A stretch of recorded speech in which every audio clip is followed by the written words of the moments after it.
മനുഷ്യൻ ഇഷ്ടപ്പെടുകയാണ്, ആഗ്രഹിക്കുകയാണ്.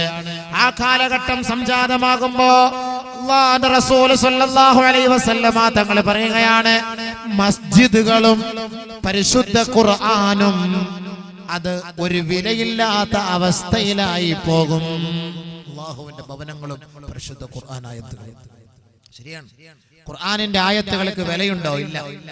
ഖുർആനിന്റെ ആയത്തുകൾ റിംഗ് ട്യൂൺ ആയിട്ട് ഉപയോഗിക്കുകയാണ്. ഖുർആനിന്റെ ആയത്തുകൾ ഓതേണ്ടതിന് പകരം പരിശുദ്ധമായ ഖുർആൻ 100 ആയത്തെങ്കിലും പാരായണം ചെയ്യണേ. എന്റെയും നിങ്ങളുടെയും ബാധ്യതയാണ്. ജീവിതത്തിൽ ഒരിക്കലെങ്കിലും ഖുർആൻ മുഴുവനും നമ്മൾ ഓതിയിരിക്കണം. അത് നമ്മൾ ഖുർആനോടുള്ള ബാധ്യതയാണ്. ജീവിതത്തിൽ ഒരിക്കലെങ്കിലും. അള്ളാഹുവിന്റെ ഭവനങ്ങൾ നമ്മുടെ നാട്ടിലുണ്ട്. ആ ഭവനങ്ങളിൽ ഇബാദത്തുകൾ കൊണ്ട് അലങ്കരിക്കേണ്ടതിന് പകരം വയസ്സന്മാര് നമസ്കരിക്കുമ്പോ ചെറുപ്പക്കാരായ കുട്ടികൾ, ചെറുപ്പക്കാരായ സഹോദരങ്ങൾ വെയിറ്റിംഗ് ഷെഡിലും വഴിയോരങ്ങളിലും മൊബൈലിൽ കളിച്ചുകൊണ്ടിരിക്കുകയാണ്. ശരിയല്ലേ? നബിയുനാ റസൂലുള്ളാഹി സ്വല്ലല്ലാഹു അലൈഹി വസല്ലമ തങ്ങൾ പറയുകയാണ്, യജീഉ യൗമൽ ഖിയാമ. ഓർക്കണേ, മസ്ജിദിന്റെ പരിസരത്ത് താമസിക്കുന്നവരെ, പള്ളിയുടെ പരിസരത്ത് താമസിക്കുന്നവരെ, മഹല്ലിന്റെ പരിസരത്ത് താമസിക്കുന്നവരെ. ഒരു പള്ളിയുടെ പരിസരത്ത് താമസിക്കാന്ന് പറഞ്ഞാല് 40 വീട്. ബാങ്ക്, മറ്റൊരു റിവായത്തിൽ ബാങ്ക് വിളി ആര് കേൾക്കുന്നോ അതാണ് മസ്ജിദിന്റെ ജാറുൽ മസ്ജിദ്, മസ്ജിദിന്റെ അടുത്ത് താമസിക്കുന്നവരെന്നർത്ഥം. ജാറുൽ മസ്ജിദ്. നബി തങ്ങളോട് ചോദിച്ചതാണ്, ആരാണ് മസ്ജിദിന്റെ അരികിലുള്ളത്? അലി റളിയല്ലാഹു അൻഹുവിനോട് ചോദിക്കുകയാണ്, ആരാണ് മസ്ജിദിന്റെ അരികത്ത് താമസിക്കുന്നവർ ആരാണെന്ന് ചോദിച്ചപ്പോ പള്ളിയുടെ മിനാരങ്ങളിൽ നിന്ന് മുഴങ്ങുന്ന ബാങ്ക് ആരൊരാൾ കേൾക്കുന്നുവോ ആ കേൾക്കുന്നവർ പള്ളിയിൽ തന്നെ പോയി നമസ്കരിക്കട്ടെ. ഖിയാമത്തിന്റെ അടയാളമായി, അല്ലാഹുവേ, എന്നെ പാഴാക്കിയവരാണ് നിന്റെ ദാസന്മാർ, എന്നെ പാഴാക്കിയവരാണ് നിന്റെ ദാസന്മാർ, എന്നെ നഷ്ടപ്പെടുത്തിയവരാണ്, എന്നെ തകർത്ത് കളഞ്ഞവരാണ്. ഈ പള്ളികൾ പൊളിച്ചു കളയുന്നത് ആരാണ്? അത് മുസ്ലിം സമുദായമാണ്. എങ്ങനെ നമസ്കരിക്കാൻ ആളില്ലാതെ വരുമ്പോ ഈ പള്ളി നാളെ റബ്ബിന്റെ കോടതിയിൽ പോയിട്ട് പറയുകയാണ്, പടച്ച തമ്പുരാനെ, നിന്റെ ദാസന്മാര് എന്നെ തകർത്ത് കളഞ്ഞു, നിന്റെ ദാസന്മാർ എന്നെ നശിപ്പിച്ചു കളഞ്ഞു, നിന്റെ ദാസന്മാർ എന്നെ പാഴാക്കി കളഞ്ഞു എന്ന് നമസ്കാരത്തിന് വേണ്ടി ബാങ്കിന്റെ മധുരമായ മൊഴി കേൾക്കുമ്പോ ആ പള്ളിയിൽ വന്ന് നമസ്കരിക്കാത്ത ചെറുപ്പക്കാരാ, നിനക്കെതിരെ ഓരോ മഹല്ലിലെ പള്ളികളും അള്ളാന്റെ കോടതിയിൽ പരാതി ബോധിപ്പിക്കുമെന്ന് നബിയുനാ റസൂലുള്ളാഹി. മസ്ജിദുകൾ, പള്ളികളിൽ നമ്മൾ നമസ്കാരത്തിന്റെ സമയത്തുമ്പോ ചെറുപ്പക്കാരൊക്കെ മൊബൈലിൽ കളിച്ചുകൊണ്ടിരിക്കുകയാണ്. നെറ്റ് കഫേയിലാണ്. പള്ളിയിൽ വന്നാൽ തന്നെ വെളിയിൽ ഇങ്ങനെ കാമത്ത് കൊടുക്കുന്നവരെ സാധനത്തിൽ കുത്തിക്കൊണ്ടേയിരിക്കും. എന്നിട്ട് മൊബൈൽ ഓൺ ആക്കിയിട്ട് ഫ്രണ്ടിൽ വെക്കും. സുജൂദിന്റെ സ്ഥാനത്ത് നോക്കേണ്ടതിന് വരും. എവിടേക്കാ നോക്കുക? മൊബൈലിലേക്ക്. പോയില്ലേ? മൊബൈല് ഓഫാക്കി വെക്കാതെയാണ് പള്ളിക്കകത്തേക്ക് കയറുന്നത്. മാലക്കും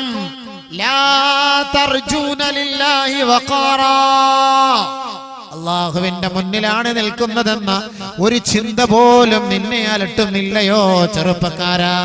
നീ അള്ളാന്റെ വീട്ടിലല്ലയോ നിൽക്കുന്നത്? നിശബ്ദതയോടുകൂടി കയറേണ്ടവനല്ലേ? നബിയുനാ റസൂലുള്ളാഹി തങ്ങൾ ഈ മസ്ജിദിന്റെ ഉത്തരവാദിത്തത്തെ കുറിച്ച് പറയുമ്പോ അള്ളാന്റെ റസൂല് പറയുകയാണ്, ഇദാ അതൈതുമുസ്സലാത്ത ഫഅതൂഹാ വഅലൈക്കും ബിസ്സകീനാ വലാ തഅതൂഹാ വഅൻതും തസ്ഔൻ. ഹബീബായ റസൂലുള്ളാഹി തങ്ങൾ ഈ മസ്ജിദിന്റെ മഹത്വത്തെ കുറിച്ച് പറയുകയാണ്. അള്ളാഹുവിന്റെ മസ്ജിദിന്റെ മഹത്വത്തെ കുറിച്ച് പറയുകയാണ്. സുജൂദ് ചെയ്യുന്ന സ്ഥലത്തെ കുറിച്ച് പറയുകയാണ്. അള്ളാഹുവിന്റെ ദാസന്മാരെ, നിങ്ങൾ പള്ളികളിലേക്ക് കടന്നു വരുമ്പോ നിങ്ങൾ ധൃതി പിടിച്ച് കടക്കരുത്. ധൃതി പിടിച്ച് ഓടി പള്ളിക്കുള്ളിലൂടെ ഓടരുതേ. അള്ളാഹുവിന്റെ റസൂല് പറയുകയാണ്, എത്ര മഹത്വം! മൊബൈൽ ഫോൺ ഓഫാക്കാത്തവർ ശ്രദ്ധിച്ചോളി. പള്ളിയോടുള്ള ഹുർമത്താണ്. നാളെ പള്ളി ഖിയാമത്ത് നാളിന്റെ അടയാളമായി നബി തങ്ങൾ പറഞ്ഞ ഹദീസിൽപ്പെട്ടതാണ്. നാളെ പള്ളി അള്ളാന്റെ മുന്നിൽ പോയിട്ട് പരാതി പറയും. എന്താ പരാതി? ആരുമില്ല, എന്നെ പാഴാക്കി കളഞ്ഞു, എന്നെ നശിപ്പിച്ചു കളഞ്ഞു പടച്ച തമ്പുരാനെ.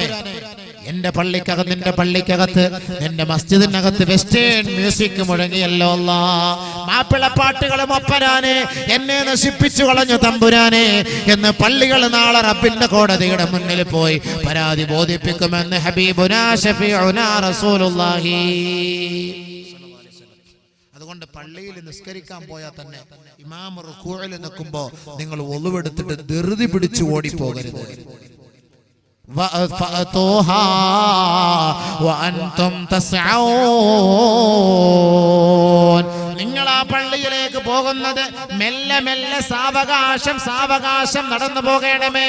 ഓടരുതേ, ഓടരുതേ, ഓടരുതേ. അള്ളാന്റെ വീടാണ്, അള്ളാന്റെ ഭവനമാണ്. ഇദാ അദ്റക്തും ഫസല്ലു വഇദാ ഫാതകും ഫാത്തിമു. നിങ്ങൾ ഓടാതെ മെല്ലെ മെല്ലെ സാവകാശം നടന്നുപോയി നിങ്ങൾ നമസ്കരിച്ചാൽ നിങ്ങൾക്ക് കിട്ടുന്ന റക്അത്ത് നിങ്ങൾക്ക് മതിയായതാണ്. ആ നമസ്കാരം പൂർത്തിയായാൽ നിങ്ങൾക്ക് നഷ്ടപ്പെട്ടു പോയത് നിങ്ങൾ പൂർത്തീകരിക്കണേ. കമാ ഖാല റസൂലുള്ളാഹി. ഓടും. അതുവരെ എന്താ എവിടെ പോയിരുന്നു? ബാങ്ക് വിളിച്ച് 20 മിനിറ്റ് സമയം മൊബൈലിലൂടെ കളിച്ചുകൊണ്ടിരുന്നു. മൊബൈലിലൂടെ കളിച്ചിട്ടിരിക്കുക, വെളിയിൽ കളിച്ചുകൊണ്ടിരിക്കുക. ഇഖാമത്തിന്റെ സമയം ഓടി വരും, എന്നിട്ട് ഒന്നുപെടുത്തിട്ട് പടപട ഓടാൻ പാടില്ല, പാടില്ല, അങ്ങനെ ഓടാൻ പാടില്ല. മംനൂ, നിരോധിച്ചിരിക്കുകയാണ്. നാളെ പള്ളി നമുക്കെതിരെ പ്രാർത്ഥിക്കാം. അള്ളാഹു നമ്മളെ കാത്തുരക്ഷിക്കട്ടെ. മസ്ജിദുകൾ അനുകൂലമാകണം, അനുകൂലമാകണം. കാരണം എന്റെ ചെറുപ്പക്കാരാ, നീ നമസ്കരിച്ചു കഴിഞ്ഞാൽ, നീ സുജൂദ് ചെയ്ത പള്ളിയുടെ മുസല്ല നീ മരണപ്പെട്ടു പോകുമ്പോ നിനക്ക് വേണ്ടി 40 ദിവസം കരയുമെന്ന് നബിയുനാ റസൂലുള്ളാഹി. എന്റെ സഹോദരിമാരെ, നിങ്ങൾ വിഷമിക്കണ്ട. നിങ്ങളുടെ വീട്ടിൽ നിങ്ങൾ നമസ്കരിക്കാൻ വേണ്ടി ഒരുക്കി വെച്ച പള്ളിയുണ്ടല്ലോ. അമറനാ റസൂലുള്ളാഹി സ്വല്ലല്ലാഹു അലൈഹി വസല്ലമ അൻ നത്തഖിദൽ മസാജിദ ഫിദ്ദുവരി വ അൻ തുതയ്യബാ വ തുതഹറാ വ തുനല്ലഫാ. ബഹുമാനപ്പെട്ട ആയിഷ ബീവി പറയുകയാണ്, കമാ ഖാല റസൂലുള്ളാഹി, നബിയുനാ റസൂലുള്ളാഹി തങ്ങൾ ഞങ്ങളോട് പറഞ്ഞിട്ടുണ്ട്, വീട്ടിൽ ഒരു പള്ളി നിർമ്മിക്കാൻ എന്ന് പറഞ്ഞാൽ വീട്ടിൽ നമസ്കരിക്കാൻ ഒരു മുറി ഉണ്ടാക്കുക. ആ നമസ്കാര മുറിയിൽ ആണുങ്ങളല്ല നമസ്കരിക്കേണ്ടത്, പെണ്ണുങ്ങളാണ്. ആയിഷ ബീവി പറയുകയാണ്, ഞങ്ങളോട് നബി തങ്ങൾ കൽപ്പിച്ചിട്ടുണ്ട് വീട് വൃത്തിയാക്കാൻ, വീട്ടിനകത്തൊരു പള്ളി കെട്ടാൻ, ആ പള്ളി വൃത്തിയാക്കി വെടിപ്പാക്കി സൂക്ഷിക്കണേ എന്നും അള്ളാഹുവിന്റെ റസൂല് ഞങ്ങളോട് പഠിപ്പിച്ചിട്ടുണ്ട്. അതുകൊണ്ട് നിങ്ങൾ ആ വീട്ടിലെ മുസല്ലയിൽ നമസ്കരിച്ചാൽ, ആ നമസ്കരിക്കുന്ന പെണ്ണ്, ഈ പള്ളിയിൽ നമസ്കരിക്കുന്ന ചെറുപ്പക്കാരൻ മരിച്ചുപോയാൽ, യബ്കി അലൈഹി മുസല്ലാഹു 40 യൗമാ, 40 ദിവസങ്ങളോളം ആ സുജൂദ് ചെയ്ത സ്ഥലം ഈ മരിച്ചുപോയ മനുഷ്യന് വേണ്ടി പ്രാർത്ഥിക്കുമെന്ന് ഹബീബുനാ ശഫീഉനാ റസൂലുള്ളാഹി.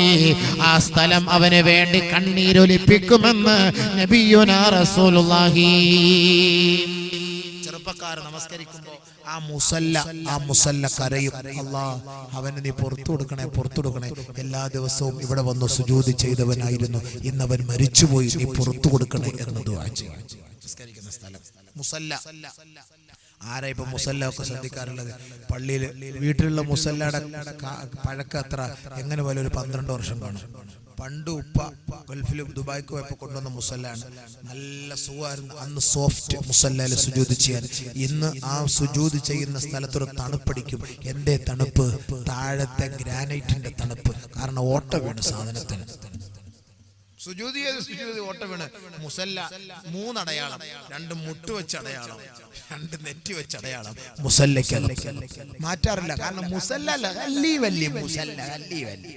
എന്നാലോ അവരിയ്ക്കുന്ന സോഫ, അവരിയ്ക്കുന്ന കസേര, അവർ കിടക്കുന്ന ബെഡ് 40,000 റുപ്യയുടെ കയറി കിടന്നാൽ നല്ല സുഖം കിടക്കാൻ. 40,000 റുപ്യ. പുതിയ ഡ്രസ്സ് വാങ്ങിട്ട് നിസ്കരിക്കുന്ന ആരാ? പുതിയ ഡ്രസ്സ് വാങ്ങിട്ട് നിസ്കരിക്കുന്ന ആരാ? അള്ളാന്റെ മുന്നിൽ നിൽക്കുമ്പോൾ അവർ ഭവ്യതയോടുകൂടി നിൽക്കും, അല്ലെങ്കിൽ നാളെ എതിര് പറയും. അപ്പൊ ഞാൻ പറഞ്ഞു വരുന്നത്, ചെറുപ്പക്കാർ മസ്ജിദിനോടുള്ള ഉത്തരവാദിത്വം, ഇല്ലെങ്കിൽ മസ്ജിദ് നമുക്കെതിരെ പ്രാർത്ഥിക്കും. രണ്ടാമത് ഖുർആൻ നാളെ റബ്ബിന്റെ മുന്നിലേക്ക് വന്ന് പരാതി പറയും.